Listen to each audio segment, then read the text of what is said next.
So my name is Monira Al Qadiri. I'm an artist from Kuwait, and Kuwait is a country that is very heavily dependent on oil. Before oil in Kuwait, the main industry was actually pearl diving. According to some accounts, it continued for about 2,000 years. And then the oil industry came and that culture kind of disappeared. So instead of being a culture that was kind of facing the sea and a kind of this maritime tradition, we started facing the land, and so the culture really shifted. It was very much a kind of big rupture in the history of the place, and I've been trying to kind of reconcile these two epochs together, especially because my grandfather was a singer on a pearl diving boat. That was his job. And so for me, that kind of pre-oil world is almost like a fictional reality. So a lot of my works are trying to kind of create links between the pre and post-oil worlds through color and form. I started thinking a lot about the ocean, first in relation to pearls and pearl diving, and kind of like my grandfather would sit on a boat for 6 months in the sea, sing about heartache, and come back to the land.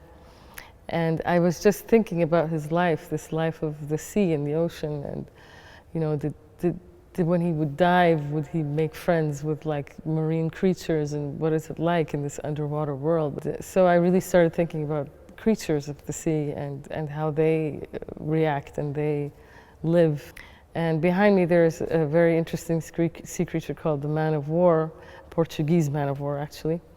That is this poisonous creature that looks like a floating piece of glass on the sea, but it's actually poisonous to the touch. And I thought it was such a beautiful kind of dichotomy between the beauty of this creature that is kind of semi-transparent and the idea that if you touch it, you will die. My works always have this kind of two-sided nature to them. They're quite interesting and colorful and beautiful on the outside, but they are hiding a very dark message behind them. And the other series of glowing sculptures behind me are called Zephyr.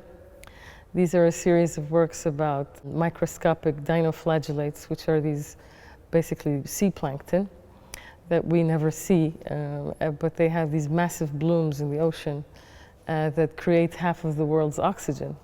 But because we never see them, like trees, for example, we give them no importance in our kind of cultural imagination.